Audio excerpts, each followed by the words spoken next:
this investigation is not over.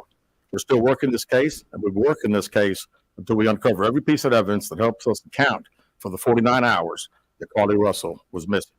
However, through the public interest, and in some cases, public fear that this story has generated, we owe it to our citizens to tell them the facts that we have uncovered. So I will give you the facts that we know today. On July 13th, at approximately 8:20 p.m., Carly left work from a business at the Summit. Surveillance video from her place of employment shows Carly concealed a dark-colored bathrobe, a roll of toilet paper, and other items belonging to the business prior to her departure. She ordered food from Taziki's at the Colonnade and traveled there. She then traveled to Target on 280, where she purchased some granola bars and Cheez-Its. From there, she remained in the parking lot at that shopping center until 9:21 p.m. when she drove to I-459. Carly communicated on her cell phone with individuals known to her while on her path of travel up to the point of calling 911 at 9:34 p.m. And at this time, we will play the 911 call in its entirety. I like this. I like the coat. I like the way the lavender and the blue.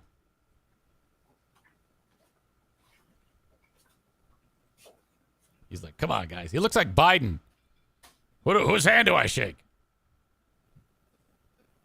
It's like, come on, guys. Oh, Jesus. They don't have it. There's a kid just walking by themselves. Oh, hold on. Where am I supposed to are you? I'm right next to the exit 10 by the cover bed, like you got my next. Okay, so you're before the exit? Yes. Okay, and were you headed southbound or northbound?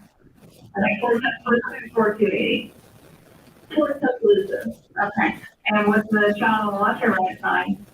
On the right side. Were they walking northbound or southbound? They're walking towards Tuscaloosa. Walking southbound, or how was it like? Like a toddler? Like, sounds like hell. 3 or 4? Did you pull under with them? Are you still with them? Are you with the child right now? No, get out of the car. This is the 911 call. Yeah. What kind of car are you in? I'm in a Mercedes-Benz. I mean, it's a sedan. Oh, for God's sake. Did you say anything? No. Do they look like they're injured? No, they don't. I mean, one time is a male or female? By the way, I'm interrupting my editing of Who Are These Justins? And you need to know. What is he wearing? I have so much material to cover. I could go for 3 hours on his first 30-minute episode. Since we're sitting through this horrible audio. Look, do me this favor. If you know who Justin is from the old Freeburn Hot Wings show. All right, what's your name? Go to patreon.com/Eric Zane and sign up for a free 7-day membership. You have to hear this show today when we review his first episode of one of the shittiest things I've ever heard in my entire life. It's fucking atrocious. No, she's not. Can't really see that. I'm only talking over this because none of us can understand what the hell is happening. I'm assuming after they get done playing this dude with the nice jacket is going to say, Carly was lying about everything.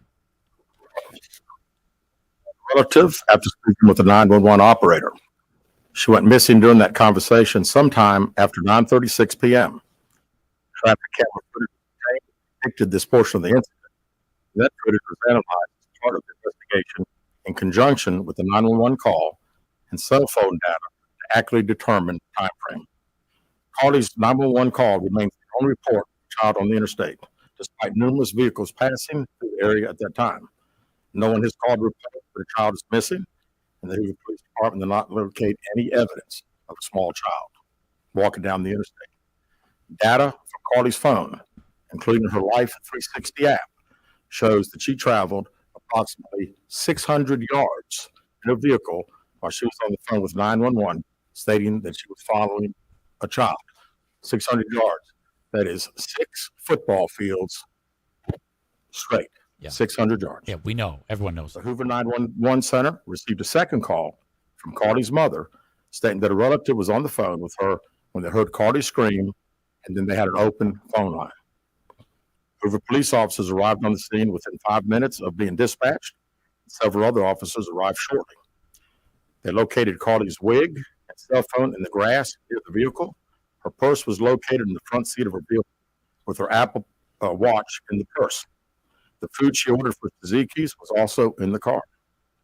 The items she purchased from Target, as well as the items taken from her place of employment, were not in the vehicle, nor were they located anywhere around the scene. The toilet paper.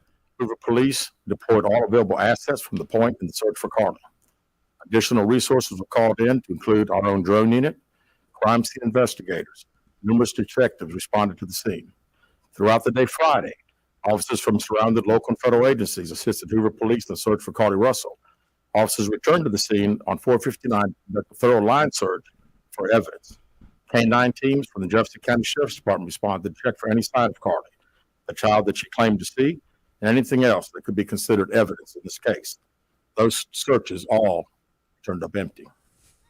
Private citizens, including search parties organized by her family, friends, began looking everywhere that they could to find any trace. These searches took place throughout the day Friday and again on Saturday, yielding nothing. At 10:44 p.m. on July 15th, the Hoover 911 center receives a call from Carly's residence stating that she returned home on foot. In subsequent investigations, detectives obtained surveillance footage of Carly walking down the sidewalk alone prior to arrival at her residence. She was conscious and speaking with paramedics when she was transported to UAB. Detectives were able to obtain a brief statement from her prior to being treated. Jimmy asks if that's Don Cherry. Statement. She told detectives that while traveling down the interstate, she saw a baby walking down the side of the road and called 911. She stated when she got out of her vehicle to check on the child, a man came out of the trees and mumbled that he was checking on the baby. She claimed that the man then picked her up and she screamed. She stated he must be very strong. She claimed he then forced her into a car, and the next thing she remembers is being in the trailer of an 18-wheeler. Oh, okay. She stated that the male was with a female. However, she never saw the female, only hearing her voice. She also told detectives she could hear a baby crying. She told detectives the male had orange hair with a bald spot on the back. She said she was able to escape the 18-wheeler and fled on foot, only to be captured again and then put in a car. She claimed she was then blindfolded but was not tied up because the captor said they did not want to leave impressions on her wrists. She said that they took her into a house and made her get undressed. She believes they took pictures of her, but she does not remember them having any physical or sexual contact. She stated the next day she woke up and was fed cheese crackers by the female. She said the woman also played with her hair but could not remember anything else. At some point, she was put back in a vehicle she claims was able to escape while it was in the West Hoover area. She told detectives she ran through lots of woods until she came out near her residence. During this interview, detectives noted that Carly had a small injury to her lip, and she claimed that her head was hurting. She also had a tear in her shirt. Detectives also noted that she had $107 cash in her right sock. Out of respect for Carly and her family, detectives did not press for additional information in this interview and made plans to speak with her in detail after giving her time to rest. Detectives continue analyzing data from Carly's cell phone. This is going to take like 4 hours. We enlisted the help of the United States Secret Service in conducting this analysis. Part of what data includes several internet searches in the days leading up to her disappearance that I think are very relevant to this case. On July 11th at 7:30 a.m., the term "you have to pay for an Amber Alert" was searched. On July 13th at 1:03 a.m., the day of her disappearance, the term how to take money from a register without being caught was searched. On July 13th at 2:13 a.m., the day of her disappearance, the term Birmingham bus station was searched. On July 13th, 2:35 a.m., a search for a one-way bus ticket from Birmingham to Nashville was conducted with a departure date of July 13th. It's my girlfriend. Oh! At 12:10 p.m., a search for the movie Taken, a film about abduction, was conducted. There were 2 searches related to Amber Alerts on a computer at Carly's place of employment, including one regarding the maximum age of an Amber Alert. Oh, no. There were other searches on Carly's phone that appeared to shed some light on her mindset, but out of respect for her privacy, we will not be releasing the content of those searches. Come on. We've asked to interview Carly a second time, but have not been granted that request. Uh-oh. As you can see, there are many questions left to be answered, and only Carly can provide those answers. What we can say is that we've been unable to verify most of Carly's initial statement made to investigators, and we have no reason to believe that there is a threat to the public safety related to this particular. Thank you very much. With that, open the floor for some questions. Raise your hand, and I will call on you, Carol. Tell me you think she's a lying whore without telling me you think she's a lying whore. That took way too long for me to spit out. Right now, our focus is to determine those 49 hours, so the investigation continues. So to be perfectly honest with you, that hasn't even been in our mind or been discussed.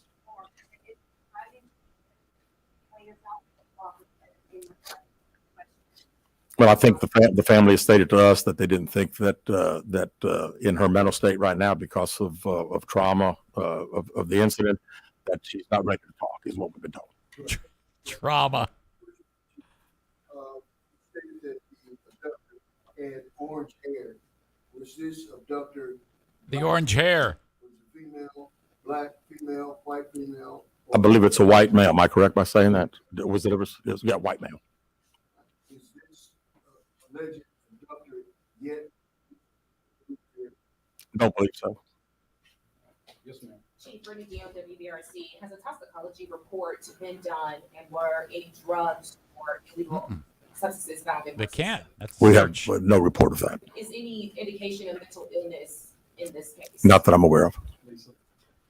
There's been a concern that this word turned out not to be a true story, that the next time a young woman of color was missing, that it might not be taken seriously. How would you respond to that? I'd respond to say that we investigate every crime to the fullest, just like we have this one.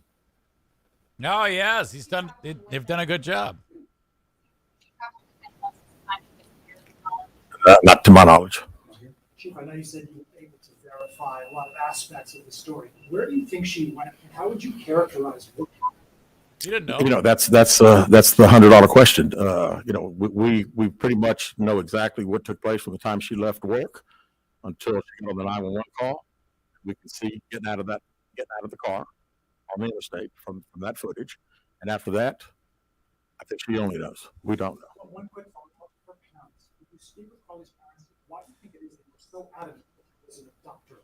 Yeah, I think parents are believing what their daughter's saying, and we've had a very good rapport with the parents, met with them on several occasions. I've talked to them today a few times, and to make them understand that we're under pressure from our community, not only in our community of the state, but nationally when the story hit.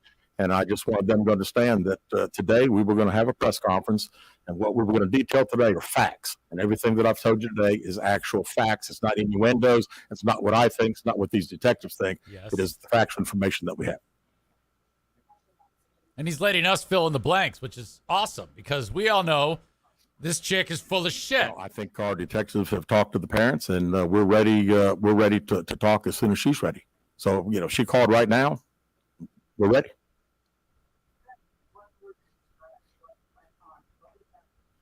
I didn't get that. How about unknown?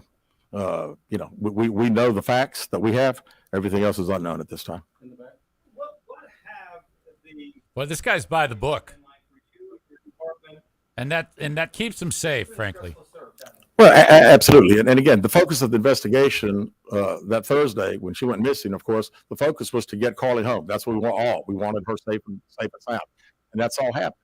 And then, of course, this has gotten to be not only a local, state story, but a national story. So, it is. It's a lot of stress on everyone in the Hoover Police Department, and the mayor, to every citizen here. We want to know the truth. All right.